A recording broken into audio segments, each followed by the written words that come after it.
Muito bem, voltamos a falar direto da página do Jornal Visão Espírita no YouTube e no Facebook para mais uma gota de Espiritismo, mais uma gota de O Livro dos Espíritos, livro 2º, capítulo 7º, Retorno à Vida Corporal, item Prelúdios do Retorno, questões a serem estudadas hoje, 339 e 340. Se você puder compartilhar esse vídeo, você ajuda na divulgação da doutrina espírita, comentando e dando o seu joinha, você ajuda a que essas plataformas, YouTube e Facebook, divulguem esse vídeo para outras pessoas e não tem fins lucrativos, é apenas para a divulgação da doutrina mesmo, tá bom?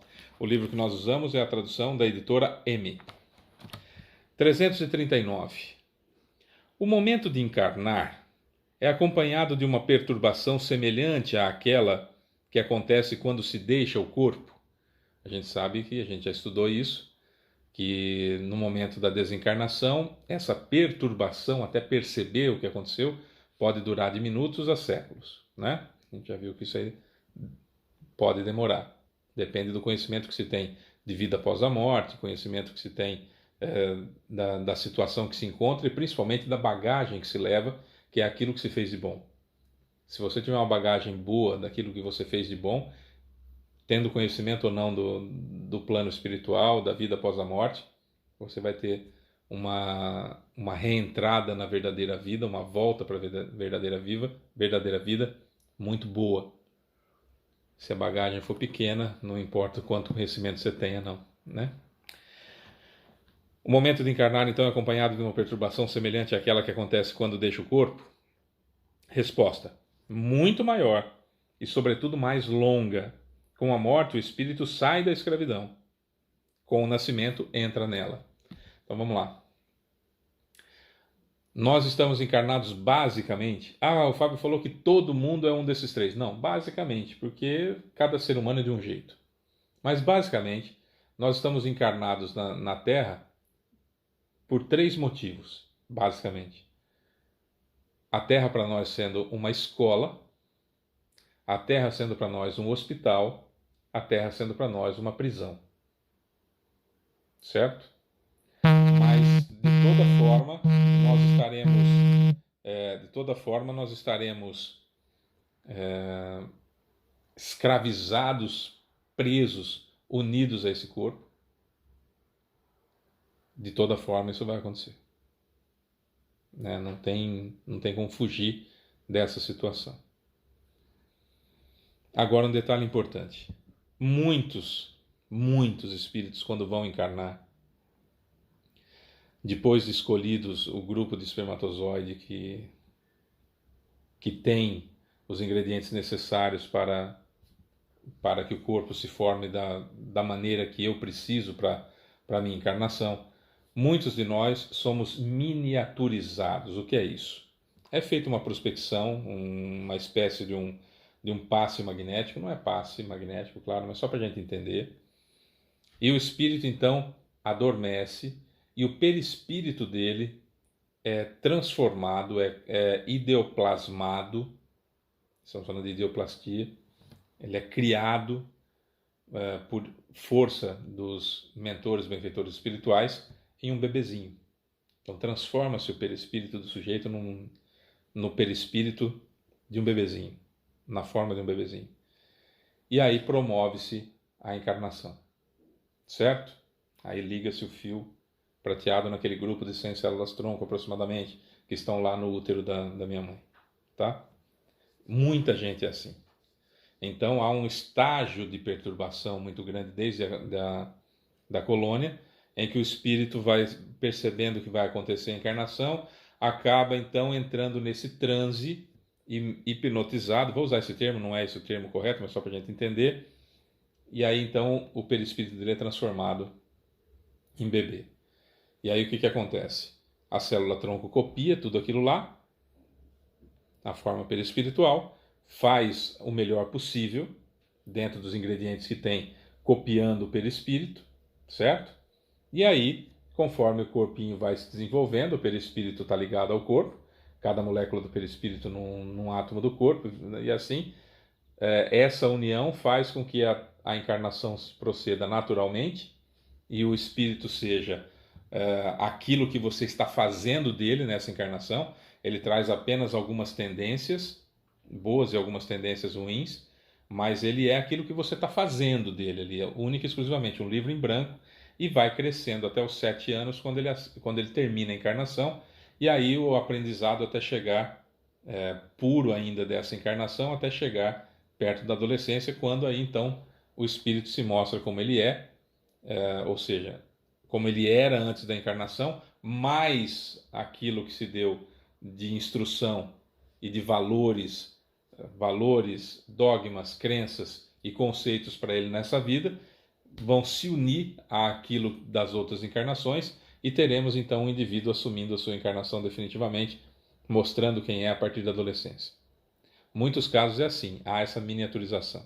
Quando há essa miniaturização, então claro que nós estamos falando de um estado muito mais perturbado, se é que pode-se usar essa palavra, de torpor, de consciência, de não saber quem sou eu, vivenciando aquelas experiências da nova encarnação.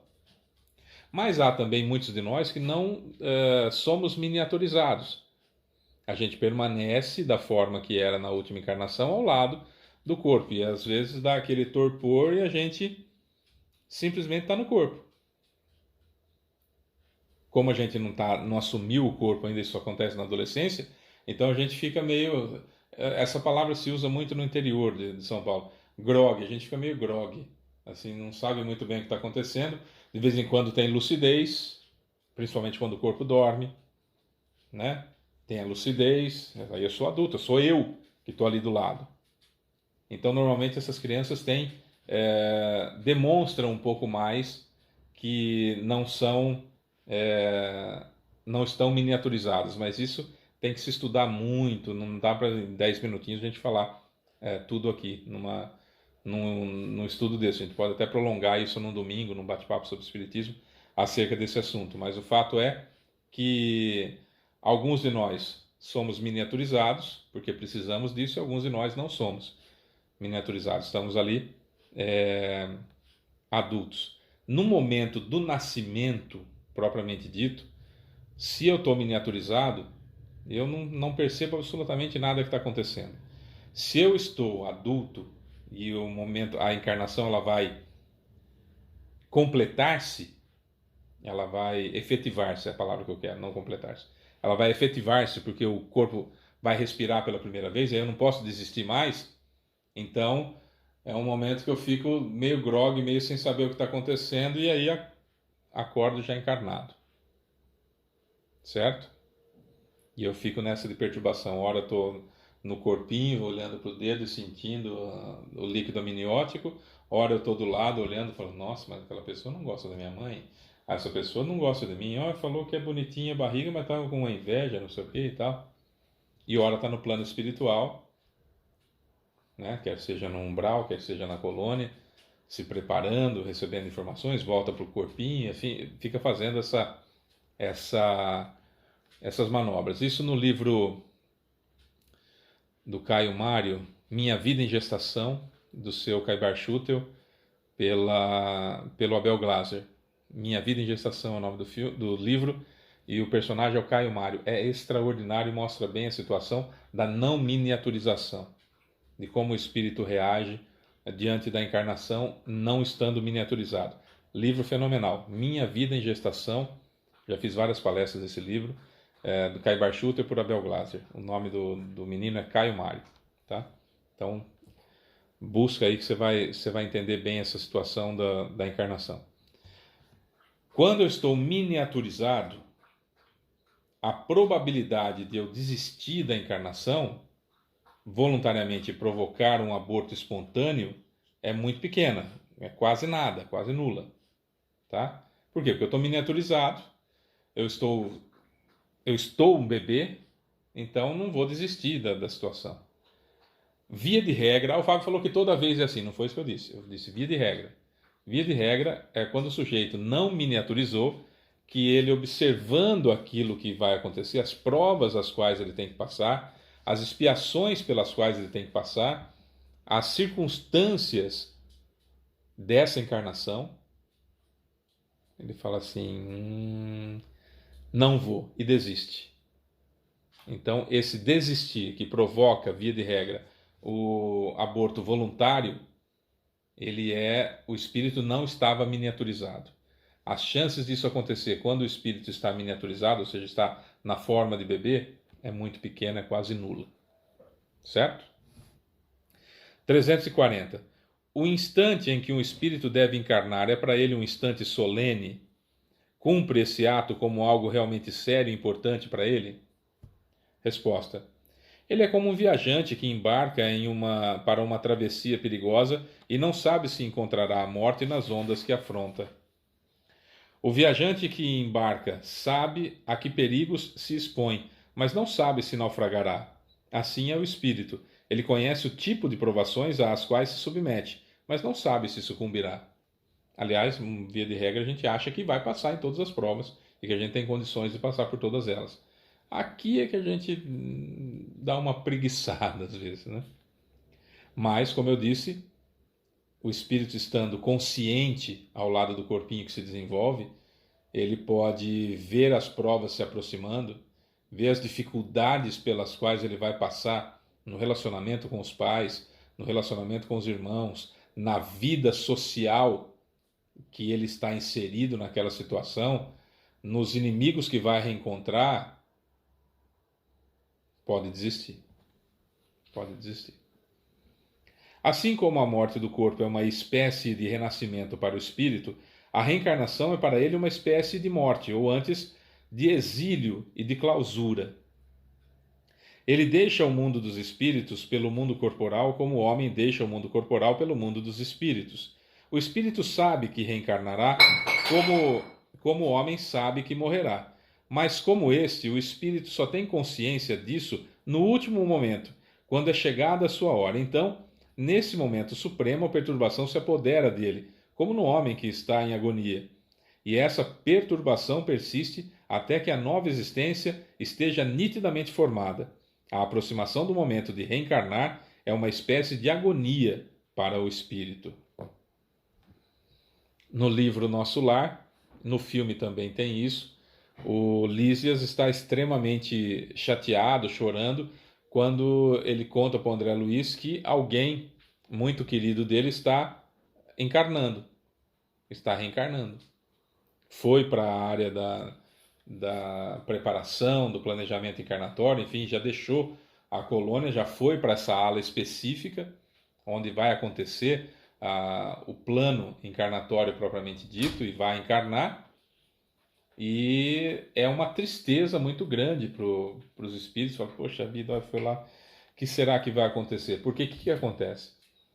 Quando a gente encarna, a gente vem com um monte de esperanças para cá. Mas a vida é difícil. A vida é difícil. A gente já aprendeu bastante coisa, mas tem muita coisa para a gente aprender ainda. Tem muitos erros que a gente comete que não deveríamos mais cometer, mas que ainda cometemos. Como diz o Paulo de Tarso,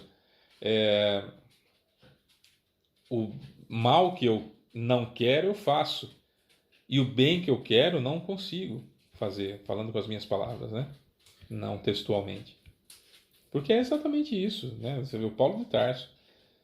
Nós estamos acostumados a fazer muita coisa errada. A sairmos daquela linha de acertar. Infelizmente. E aí, quando a gente menos espera, está lá cometendo o erro outra vez, dando desculpas, achando que é normal quando não é.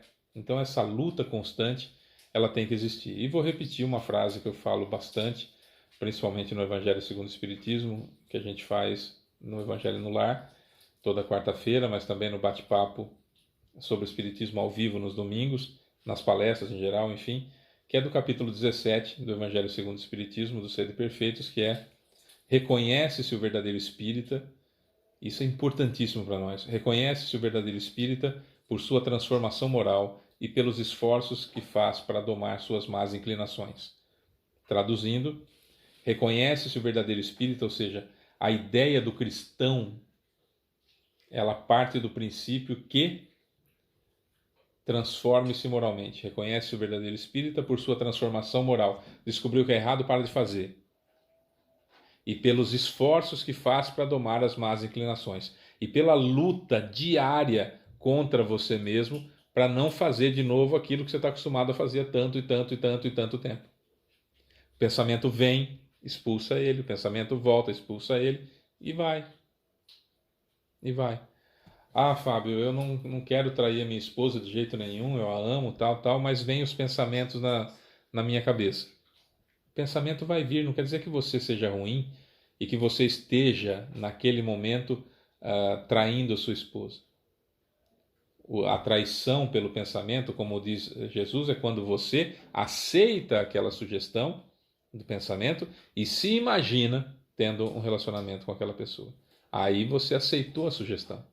Veio o pensamento, você rebate. Veio o pensamento, você rebate, não houve traição. Percebe? Isso é muito importante a gente ter em mente. Luta diária contra as más inclinações. Todo santo dia, a todo momento. Certo? Agora, não posso falar assim, não, eu vou deixar, na próxima vida eu acerto. Se eu fosse você, não faria isso. Bom, falei demais, sou Fábio Pereira, essa é mais uma gota de Espiritismo. Amanhã tem mais. Beijo pra você que fica, tchau.